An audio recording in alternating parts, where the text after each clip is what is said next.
What is up, everybody? Welcome back to the Game Night YouTube channel. In today's video, guys, we are going to be unpacking Iron Helm's Adventure Pack number 6, Malicia's Refuge. This is a level 3 adventure, and in this pack, you are going to be getting 1 character card, 1 boss card, 1 skill card, 2 trappings cards, 4 loot cards, 3 plot cards, 5 enemy cards, and a map card. So we are going to go ahead, get right into this.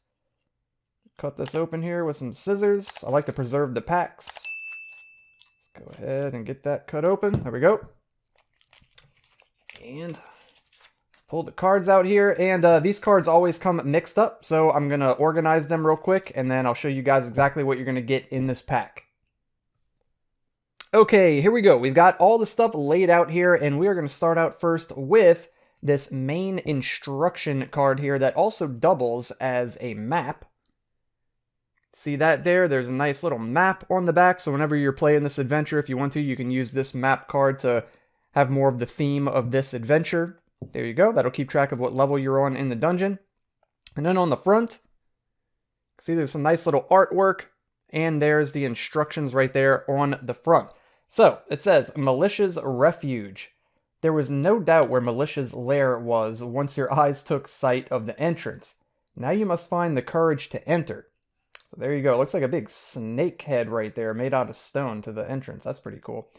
So it says, remove the following cards from the base game and replace them with the cards found in this adventure pack. So the enemies that you're going to remove are skinklings and goblins. Those dudes are out, and you replace them with the enemies that are in this adventure pack. And then for the plots, the hid in, the passageway, and the shrine, you remove all of those and you replace them with the plots that come in this adventure pack. And then the boss of this adventure pack is Malicia. So that is going to be the boss. Every time you get to the end of this adventure, that's who you're going to fight, is Malicia.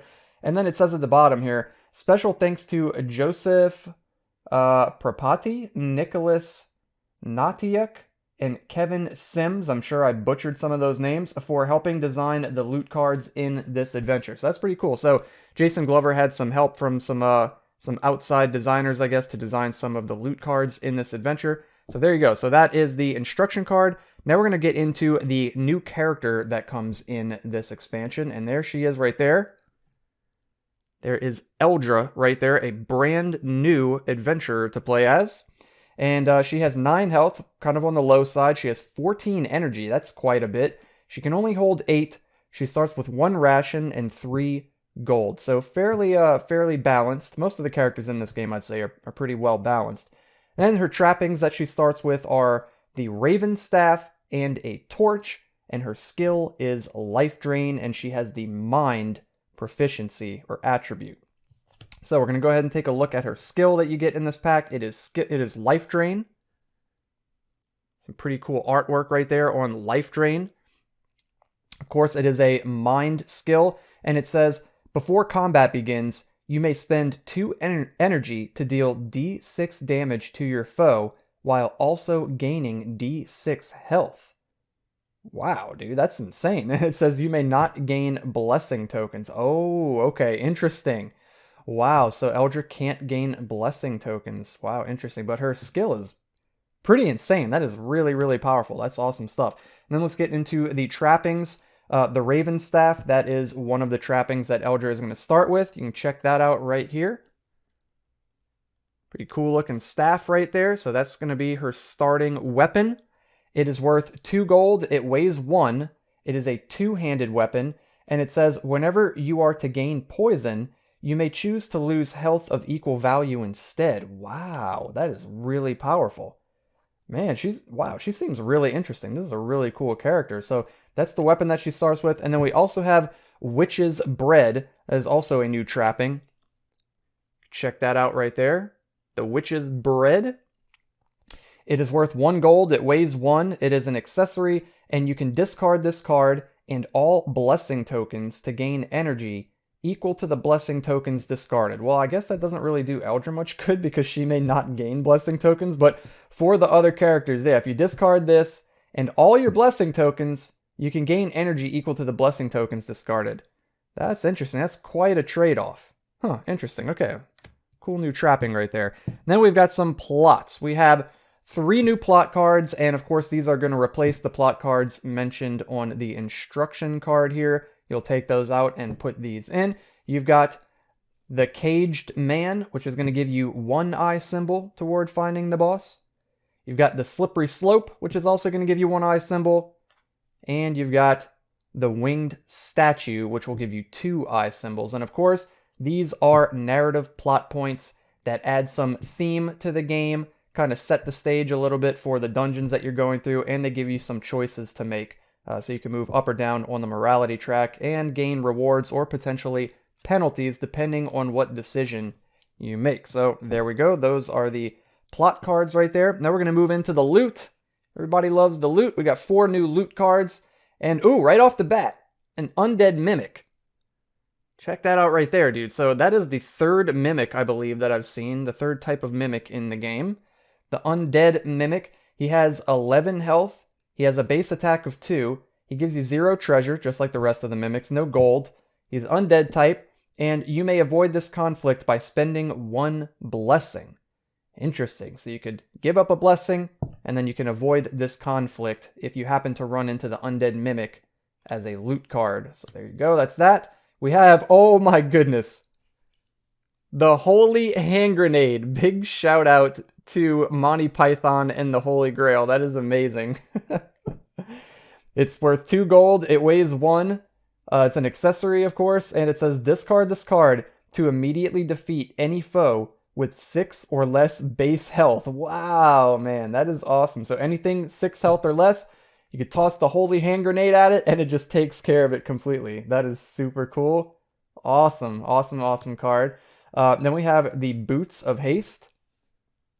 Some speedy boots right there. Looking pretty cool. They are worth 3 gold. They weigh 1. They are an accessory. And once per dungeon level, you may attack first during a skirmish. Huh, interesting. Wow, that's pretty cool. So they make you fast. That makes sense. You get to attack first. The Boots of Haste. Very cool. And the last loot card in Malicia's Refuge pack, the Whip.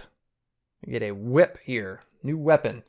So it's worth 5 gold. It weighs 1. It is a primary hand weapon or item. And it says, when rolling 2 or more dice in combat, if the results are of matching value, you may immediately attack again. Wow, dude, that is amazing. That's crazy. I haven't seen any other weapon in the game do anything like that, so that is very cool. So if you roll like Snake Eyes and you only do 2 damage, you get to roll again and do extra damage. Man, that is amazing. Very cool. So that is the whip. It's all 4 of the loot cards right there in this pack. Now let's go into the enemies. There are 5 new enemies. There's going to be probably multiples. Yep, we got 3 of this guy right here and 2 of this one. So let's check out this guy first. We have the Tainted Warrior. Got 3 of this guy that come in this pack. He has 6 health. He does 2 base damage. He drops 1 loot and 1 gold, and he is undead. And he says, you may spend a blessing token to avoid this conflict. There's a lot of stuff in this pack that revolves around blessing tokens, which is pretty neat. And it says, gain 1 blessing token if you defeat the Tainted Warrior. Wow. That's insane. Okay, wow. So new ways to gain blessing tokens, and you can also spend blessing tokens to avoid this conflict. Wow, that's very cool. I don't know why you would want to avoid this. This is pretty good. If you beat this guy, you get a blessing token. But yeah, that's amazing. So you got 3 of that guy right there, the Tainted Warrior, and we also have 2 of the Tainted Priest. There is the Tainted Priest. He's also undead. He has 7 health, 0 base attack. He drops 1 loot and 1 coin, and Tainted Priests deal additional initial damage equal to the number of blessing tokens you have. Oh, interesting. So maybe that's why you would want to you'd want to pass on this guy in case you run into a Tainted Priest. They're going to deal additional initial damage equal to the number of blessing tokens you have. So that is pretty cool. Lots of ways to interact with blessing tokens in this expansion here. And now, last but not least, guys, the big bad boss of this adventure pack, Malicia. Looking like a skeletal Medusa. Pretty cool, man. So it says, Malicia has 20 health, 4 base attack, pretty powerful. Treasure class of 2, so it's going to drop a loot and a potion, as well as 3 gold, and it is undead, just like the rest of the enemies in this pack. And it says, malicious damage is modified by your malicious damage is modified by your position on the morality track. Very, very interesting, huh? Okay, so I wonder how that works. I wonder if you have positive morality, if it subtracts from her damage, or if you have negative, if it adds to it. But either way, so the damage is modified by your position on the morality track. Very cool. So there you go. That is Malicia, the new boss in this adventure pack right there. And that's all the stuff, guys. That's everything that you get in the Malicia's Refuge adventure pack number 6. So if this looks interesting to you and you want to pick up your copy of it, head over to thegamecrafter.com and scoop that up. No, this is not a sponsored video, but that is where you have to go if you want to purchase this pack. So be sure to head over there and do so if this looks interesting to you. If you like this video, be sure to hit that thumbs up like button. If you haven't already, please consider subscribing. That helps out the channel. Also, click the bell icon so you can be notified every time I upload brand new videos, and I have plenty more coming. Be sure to go back through my catalog of videos on my channel, and you can check out other unboxing videos for Iron Helm. I've done the other adventure packs. I also unboxed the core game itself, as well as the Iron Chest expansion, and I have a few more packs coming. The Loot and Lore pack, the Fanny pack, and there was one more. Oh, the Howling Abyss pack, which is the new dungeon deck for the game. I'm going to be unboxing all of those as well, and I'll also be doing playthroughs of a bunch of the characters in the game, and I have more games coming my way that I'm going to do unboxing and playthroughs of. So guys, if all that sounds interesting to you, like I said, be sure to subscribe so you can keep up with all of that, and I will catch all you guys in the next video. Have a good one, everybody. See ya.